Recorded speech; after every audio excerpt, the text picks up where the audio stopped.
আসসালামু আলাইকুম বন্ধুরা, সবাইকে স্বাগতম ইএচ একাডেমিতে। আজকে আমরা শিখব নেটওয়ার্কিং।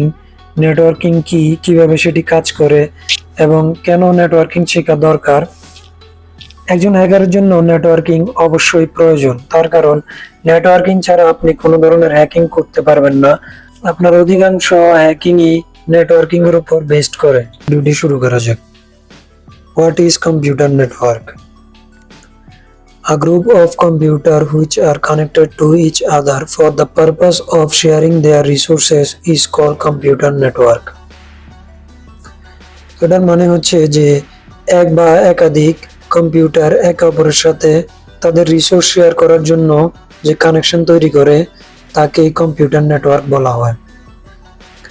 এখানে গ্রুপের অর্থ হচ্ছে যে দুই বা দুইয়ের অধিকও হতে পারে কিংবা 1000ও হতে পারে, সেজন্য এখানে গ্রুপ লেখা হয়েছে। The first computer network name is alphanet. সর্বপ্রথম কম্পিউটার নেটওয়ার্কের নাম হচ্ছে আলফানেট। এখন সেটার ব্যাখ্যা জেনে নেই। Advance research project agency network.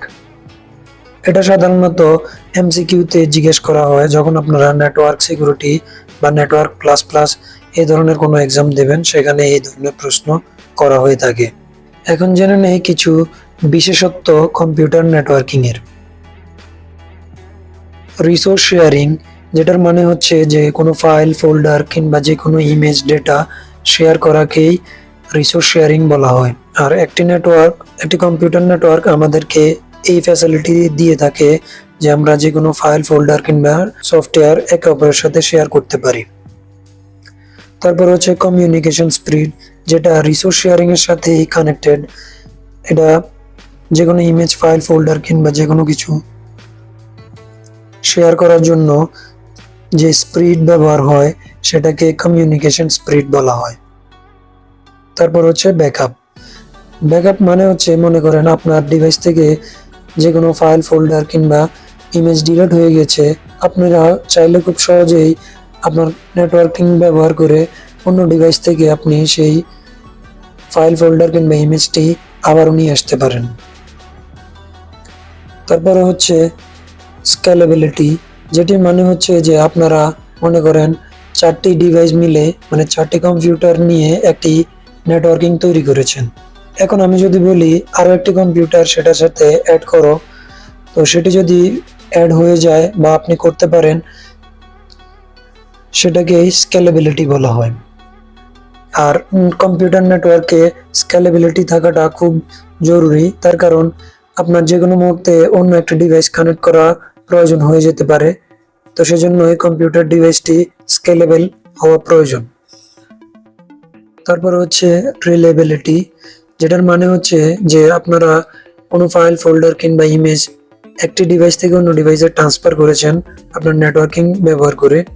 এখন যদি মাঝখান থেকে আপনার কিছু প্যাকেট মানে আপনার যে ইমেজটি সেটি অর্ধেক আপলোড হয় এবং অর্ধেক আপলোড না হয়, তাহলে ব্যাপারটা কিরকম বিশ্রী দেখাচ্ছে, তাই না? তো সেজন্যই আপনাকে নেটওয়ার্কিং এর ভেতর এই ফ্যাসিলিটিটি দেওয়া হয়, যেটার নাম হচ্ছে রিলায়েবিলিটি।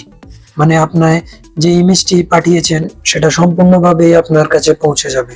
তারপর হচ্ছে সফটওয়্যার এন্ড হার্ডওয়্যার শেয়ারিং, যেখানে সফটওয়্যার শেয়ারিং হচ্ছে যে আপনারা যে কোনো সফটওয়্যার এক ডিভাইস থেকে অন্য ডিভাইসে শেয়ার করেন কিংবা একই সফটওয়্যার একাধিক ডিভাইসে ব্যবহার করতে চান, সেটাকেই সফটওয়্যার শেয়ারিং বলা হয়।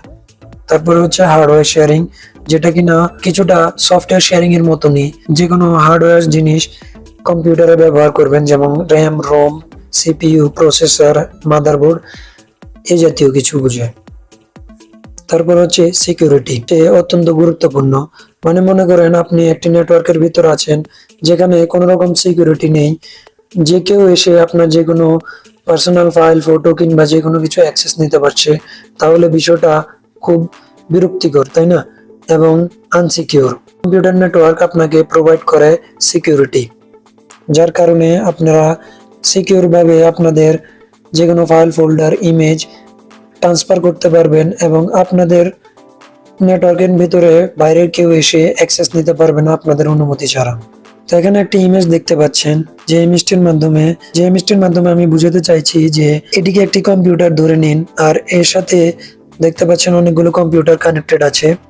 তো কম্পিউটার নেটওয়ার্ক কিছুটা এরকম ভাবে কাজ করে, যেমন এই কম্পিউটারটি এই কম্পিউটারের সাথে কানেক্টেড, এই কম্পিউটারটি এই কম্পিউটারের সাথে কানেক্টেড, আর এই সবগুলো কম্পিউটার এই মাঝখানের কম্পিউটারের সাথে কানেক্টেড। তো এইভাবেই তারা তাদের নিজস্ব রিসোর্স শেয়ার করে। কিছু নেটওয়ার্কিং ডিভাইস সম্পর্কে জেনে নেই। তো যাদের মধ্যে হচ্ছে যে hub, switch, gateway, modem, router, repeater, NIC, এই ধরনের অনেক ধরনের ডিভাইস আছে। আমরা অবশ্যই এই ডিভাইস সম্পর্কে বিস্তারিত জানবো আমাদের আপকামিং ভিডিওগুলোতে। তো আজ এ পর্যন্তই। সবাই সুস্থ থাকবেন, ভালো থাকবেন, পাশে থাকবেন ইএচ একাডেমির।